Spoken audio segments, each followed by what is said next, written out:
नमस्कार दोस्तों, स्वागत है आप सभी का आज खास सेशन में। दोस्तों, आज का टॉपिक है कि आईबीपीएस पीओ मेंस में कैसे प्रिपरेशन करें और इंग्लिश को हम किस तरीके से टैकल करें कि हमारा ऑब्जेक्टिव और डिस्क्रिप्टिव दोनों ही इंग्लिश आराम से हो जाए।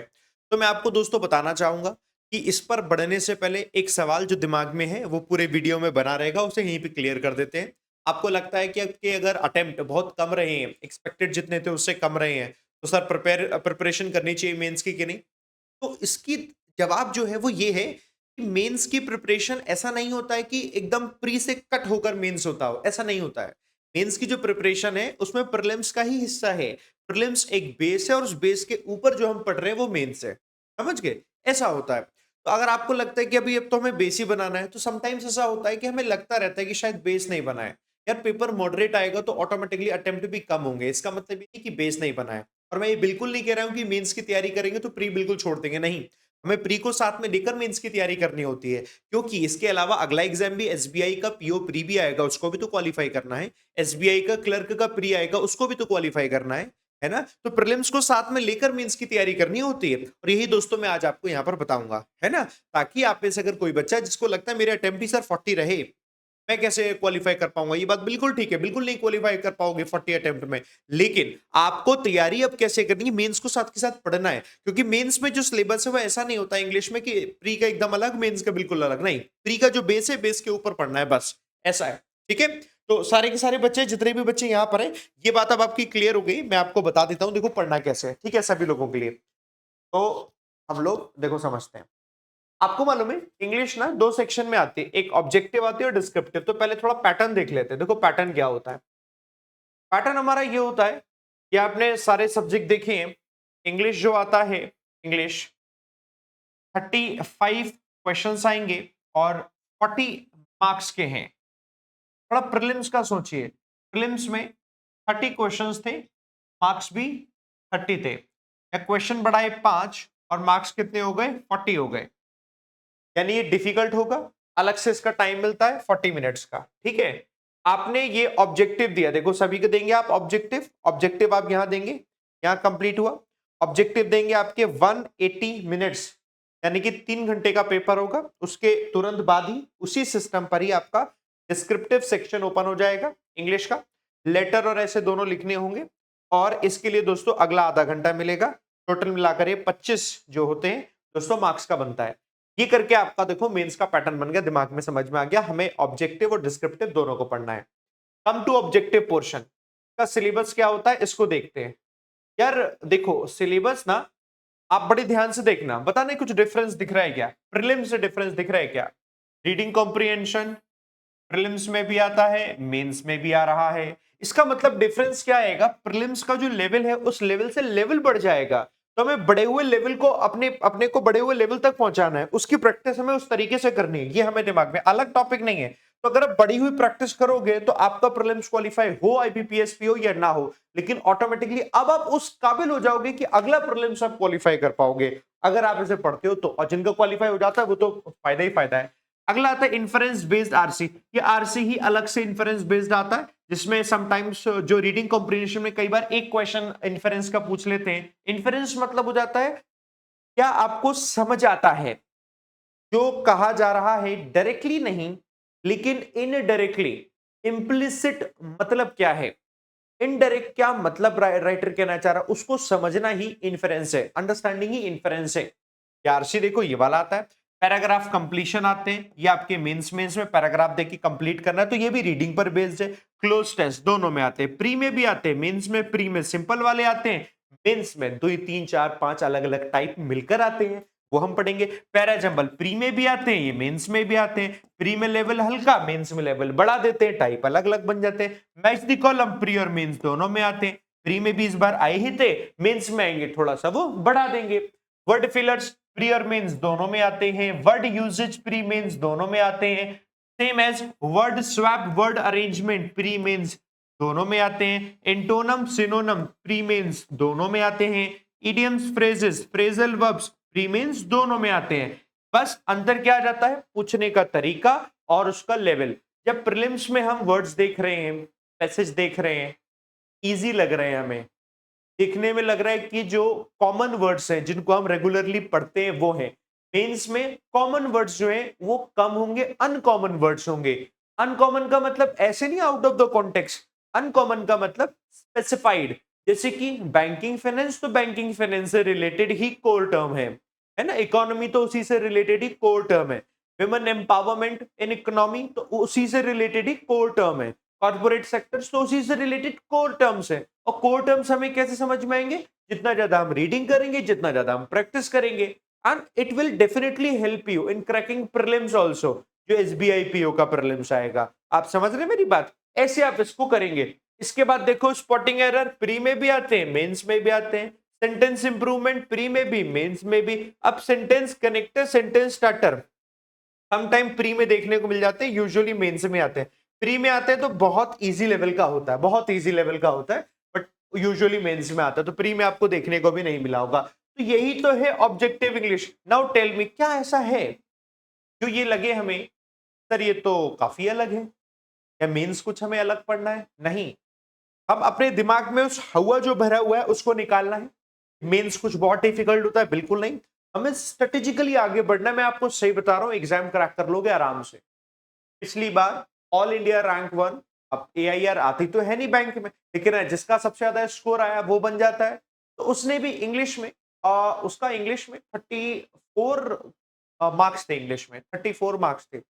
34 मार्क्स थे, कैसे थे? वो सिर्फ एक ही काम करता था कि जो उसको पढ़ना है वो सही सोर्सेस से पढ़ना है, कुछ भी नहीं पढ़ना है। जैसे कि आज अब आपको पढ़ना है तो कैसे पढ़ना है मैं सोर्स भी बताता हूं।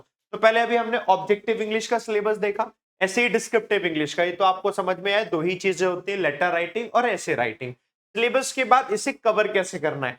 ऑब्जेक्टिव इंग्लिश के लिए आपको बेसिक नहीं पढ़ना है ना, basic you have already completed, now you just jump into the question practice. English में ऐसा नहीं होता है। मैथ्स में, रीजनिंग में कुछ टॉपिक्स आपके नए होंगे जहां पर आपको बेसिक उनका पढ़ना है, या क्वेश्चन प्रैक्टिस करनी है। क्वेश्चन में क्या होगा, जैसे कि मैंने दोस्तों आपको पैरा जंबल कराया, तो पैरा जंबल आपने प्रीलिम्स में भी पढ़ा है ना। अब आप मेंस में भी पढ़ेंगे, तो इन्हीं पैरा जंबल्स का क्वेश्चन जो मेंस में आएगा, वो क्वेश्चन में टाइप अलग अलग देखने को मिल सकते हैं कि ये टाइप 1 का क्वेश्चन है, ये टाइप 2 का क्वेश्चन है, समझ रहे हैं? ये हमने कहा टाइप 3 का क्वेश्चन है। तो ये हम कैसे सीखेंगे? हालांकि कहने को आप इसे बेसिक कह सकते हो कि ये मेंस का बेसिक है, बट हाँ ये होगा तभी जब आप प्रैक्टिस कर रहे होंगे, और ये आप तभी कर पाओगे जब आप प्रीलिम्स और मेंस दोनों की प्रैक्टिस करोगे। कहने का मतलब है, जब मैं आपसे कहूंगा क्वेश्चन प्रैक्टिस करो, और जब मैं आपको क्वेश्चन प्रैक्टिस कराऊंगा तो प्रीलिम्स का क्वेश्चन जरूर कराऊंगा कि प्रीलिम्स का हमने किया for example 1 question, 2 question, 3 question, अब आ गए मेंस में चौथा क्वेश्चन, पांचवा क्वेश्चन, छठा क्वेश्चन, सातवां क्वेश्चन, ताकि बेस हो और एक हमें सीक्वेंस से प्रैक्टिस हो पाए, तब आपकी प्रैक्टिस अच्छी होगी। इसलिए मैं कह रहा हूं प्रैक्टिस करनी है आपको, दोनों की करनी है साथ के साथ,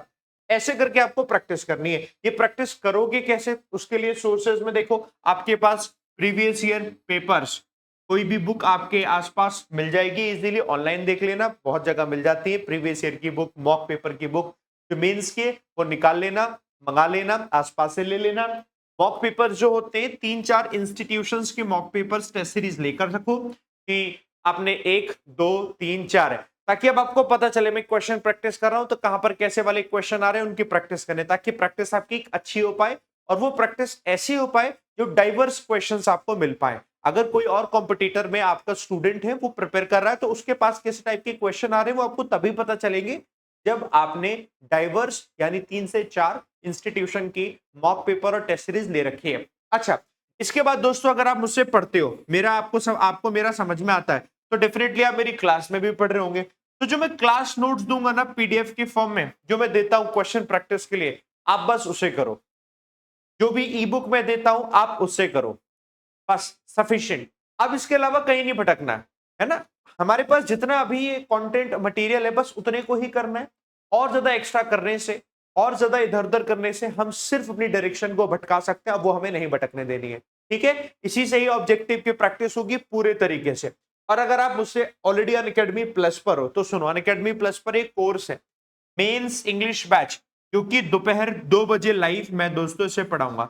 आप सारे बच्चे अनअकैडमी का सब्सक्रिप्शन ले रखा है तो मेरा नाम ढूंढना अनअकैडमी पर, लिखना विशाल परिहार, मैं मिल जाऊंगा, मैं मिल जाऊं, और उसमें आप बैच को एनरोल कर लेना।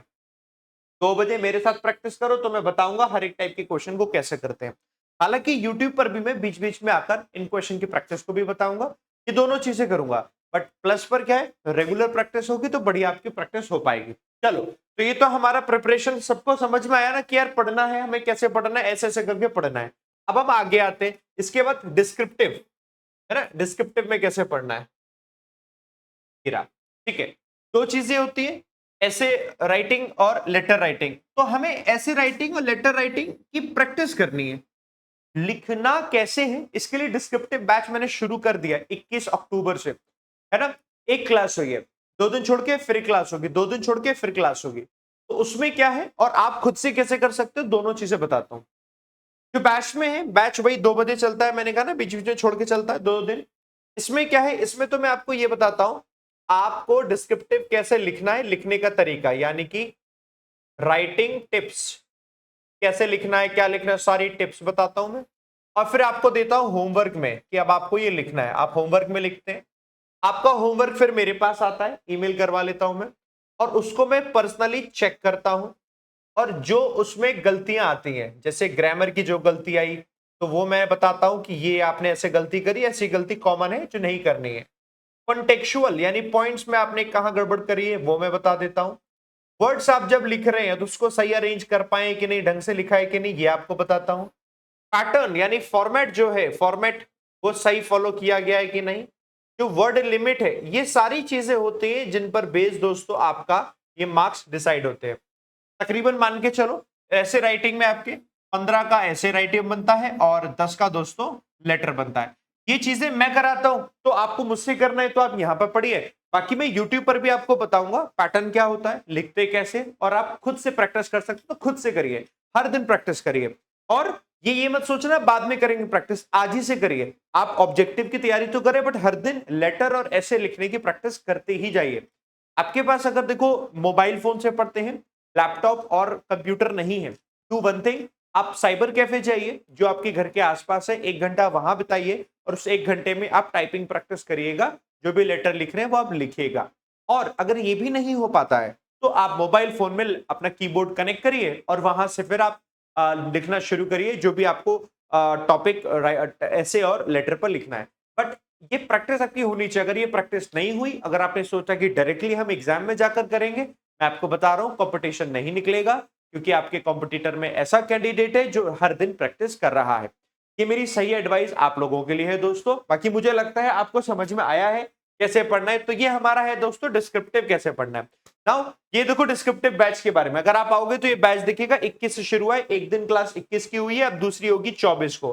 ठीक है, तो ये आप आराम से पढ़ो। इसमें अच्छी बात है पर्सनलाइज फीडबैक देता हूं मैं। तो आप लोगों ने अगर ऑलरेडी अनअकैडमी सब्सक्रिप्शन लिया हुआ है ना, तो आपके लिए फ्री ऑफ कॉस्ट है सारे बैचेस, आप आराम से बैच में पढ़ना। और नहीं लिया हुआ है तो यू कैन परचेज, तो ये अब आप अपने अकॉर्डिंग देखिएगा। अगर नहीं लिया हुआ है तो आप परचेज कर सकते हो। और अनअकैडमी पर अभी दिवाली ऑफर भी चल रहा है, और इस ऑफर में 12 महीने का सब्सक्रिप्शन आप लेंगे तो 6 महीने भी आपको और एडिशनल यानी 18 महीने का सब्सक्रिप्शन मिलेगा, और वो भी 50% ऑफ पर, दैट इज 2799 ये इसका प्राइस हो जाएगा। और ये इसका कोड लगाना AVP, इसको लगाने से प्राइस कम हो जाएगा।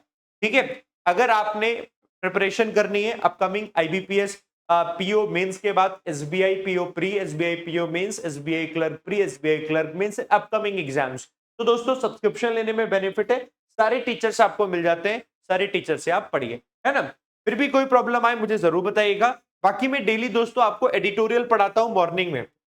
जो YouTube पर मैं एडिटोरियल रीडिंग कराता हूं ना, ये रीडिंग बहुत जरूरी है। अगर आप रीडिंग करते जाओगे तो आपका reading comprehension, cloze test, parajumble, इस टाइप के क्वेश्चंस आसानी से आपसे हो पाएंगे। ठीक है, फिर भी कोई दिक्कत आती है मैं हूं दोस्तों, आप मुझे कमेंट करके बताइए, और आपके लिए मैं वीडियो उस तरीके से करता रहूंगा जिससे कि आपको हेल्प हमेशा मिलती रहे। ठीक है, थैंक यू वेरी मच दोस्तों साथ बने रहने के लिए। प्रीलिम्स में आपने मेहनत करी है, वही मेहनत अब आपको मेंस में करनी है। फाइनल सिलेक्शन भी आप डेफिनेटली लेंगे, मुझे पूरा भरोसा है। ऑल दी बेस्ट, जय हिंद, जय भारत, थैंक यू।